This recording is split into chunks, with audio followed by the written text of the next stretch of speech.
आपके मार्फत हम लोग समझना चाहेंगे कि आखिर प्रधानमंत्री नरेंद्र मोदी का विजन कैसा है, काम करने का तरीका कैसा है, अधिकारियों के साथ उनका काम करने का तरीका कैसा है, क्योंकि लगभग 6 साल आपने उनके साथ काम किया, 5.5-6 साल, और ऐसे में समझा जा सकता है कि इतना क्लोजली काम करने के बाद ये जो एक्सपीरियंस है ये बड़ा कम जगह सुनने को मिलेगा। तो सबसे पहले शुरुआत इसी से करें कि आपका उनसे संपर्क कैसे हुआ, कैसे प्रधानमंत्री नरेंद्र मोदी ने आपको अपना प्रिंसिपल सेक्रेटरी बनाया था? स्वर्गीय श्री जेटली जी ने 20 मई 2014 को, मैं गाड़ी अपनी चला रहा था, तो उनका एकाएक फ़ोन आया 4 बजे से शाम के कि तुम कहाँ हो? तो मैंने कहा मैं अब घर जा रहा हूँ काम करके। तो बोले कि गुजरात भवन आ सकते हैं आप? तो मैंने कहा आ जाऊँगा। तो ये तो मुझे समझ में आ गया कि गुजरात भवन में क्यों बुलाया जा रहा हूँ, तो जाहिर है मिलना होगा। खैर मैं पहुँचा 20 को, कुछ सीधा साक्षात्कार हुआ। मैंने अपने मन की बात कही कि मैं एक युग पुरुष के समक्ष उपस्थित हो रहा हूँ, ये गर्व की बात है।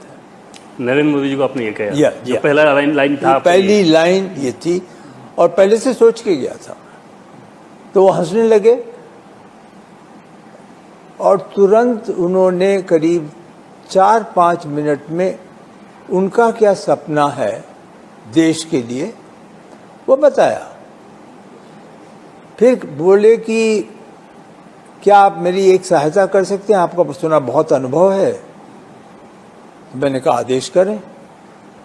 जिम्मेदारी यह थी कि हम सबके अनुसार मंत्रालयों का वितरण किस प्रकार हो, व्यक्ति नहीं जोड़ना था, विषय जोड़ना था। उदाहरण के लिए यदि पेट्रोलियम है, पावर है, कन्वेंशनल है, तो एनर्जी सेक्टर के 4-5 अलग अलग, सोलर है, ये अलग अलग मंत्रालय थे। तो क्या इन्हें एक ब्रॉड क्लासिफिकेशन में, एक इस प्रकार के बहुत सारे प्रश्न थे। ट्रांसपोर्टेशन में था, इंफ्रास्ट्रक्चर में था। मैंने अपनी बात 2-3 दिन में पूरी कर दी और गया। तो उस समय जब मैं गया तो स्वर्गीय श्री अरुण जेटली जी भी थे, अमित शाह जी थे, प्रधानमंत्री जी थे। उनका आप कुछ लाए हैं? तो मैंने अपनी बात कागज में किया था। मेरी कमी यह थी कि मैं उसको प्रेजेंटेशन मोड में नहीं ले गया था, यद्यपि वहाँ स्क्रीन था, और उससे वह यह अवश्य समझ गए होंगे कि मेरा स्तर उनकी तकनीकी ज्ञान के अनुकूल नहीं है।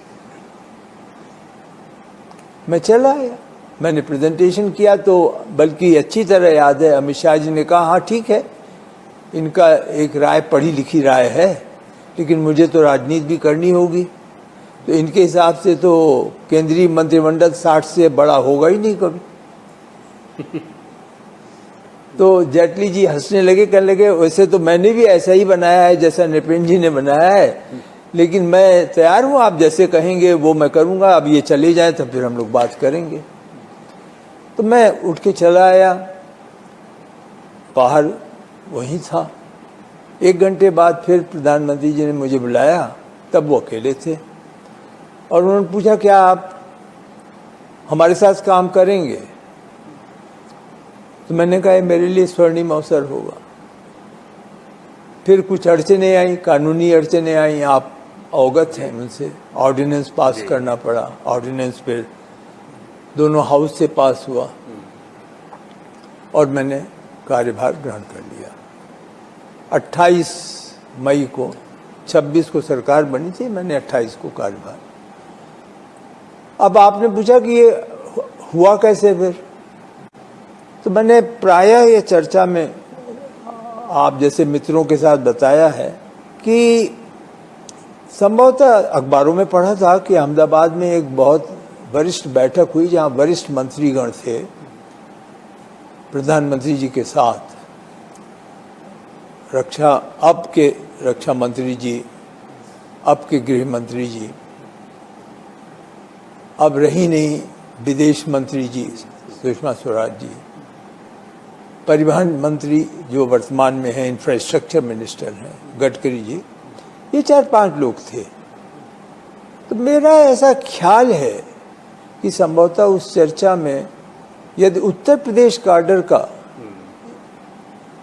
प्रधानमंत्री जी ने कुछ आवश्यकता बताई हो, क्योंकि वो बनारस से मेंबर ऑफ पार्लियामेंट भी चुने जा चुके थे, तो संभवतः श्री राजनाथ सिंह ने बताया होगा कि ये कल्याण सिंह जी के साथ प्रमुख सचिव रहे हैं और उससे पहले वो मुलायम सिंह जी के साथ भी रहे हैं, तो ये प्रमुख सचिव बनने में उनका स्पेशलाइजेशन हो गया है।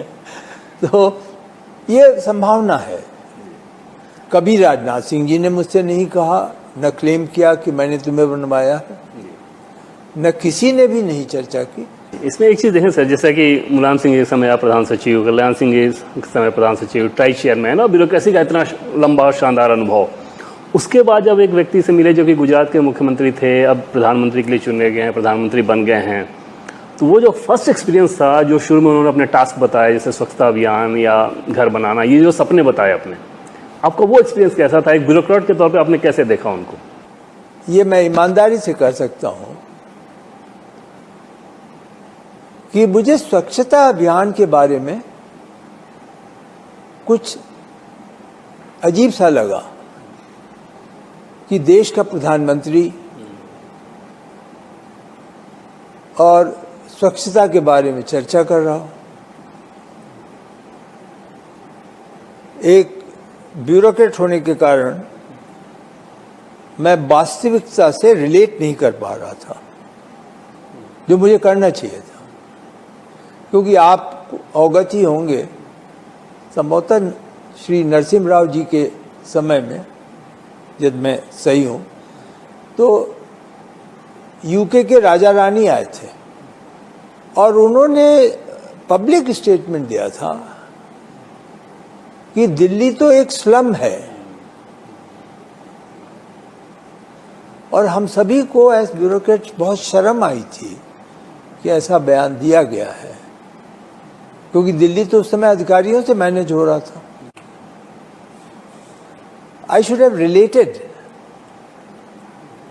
What PM was now talking. और जब 15 अगस्त को बोले, एक रेड फोर्ट से बोले और स्वच्छता अभियान की बात की और गांधी जी के कार्यक्रम से उसे जोड़ा, और उसके एक दिन या 2 दिन पहले आगे पीछे यहाँ के 2-3 मोहल्लों में गए और मुझे बताया गया कि सुबह 6 बजे जाएंगे, और हम सब तैयार होकर वहाँ पहुँचे थे। तो आप विश्वास माने, एक व्यक्ति के जो कथनी और करनी में आप समझते हैं कोई गैप नहीं है। कहा जाता है लीडर लीड्स बाय एग्जाम्पल। तो इनकी पर्सनालिटी का इम्पैक्ट, जो लोग कुछ समय के लिए ही मिलते हैं, वह भी मुझसे आते हैं आधे घंटे बाद, प्रायः बाद में प्रधानमंत्री कार्यालय में, और कहते थे साहब अजीब है, आधे घंटे मिले लेकिन दिल जीत लिया। दैट करिश्मा जो इनमें था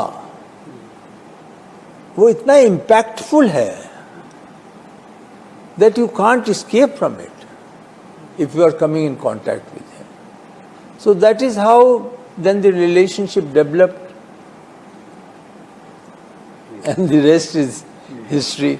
ये रिपोर्टर के तौर पर सर हमारा भी अनुभव रहा है। कई लोग जब उनसे मिलने जाते हैं ना, उसके बाद मैंने ये धारणा बनाई कि अगर उनके कट्टर आलोचक को भी उनसे मिलने को भेज दिया जाए, तो मिल के जब वो निकलेंगे तो कहेंगे कि नहीं यार, आदमी तो कुछ खास है ये।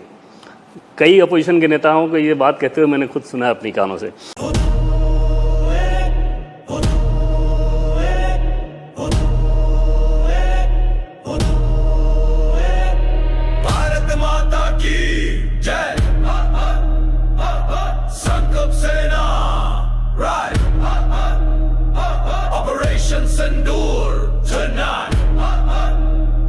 We rise, we fight, we light the night.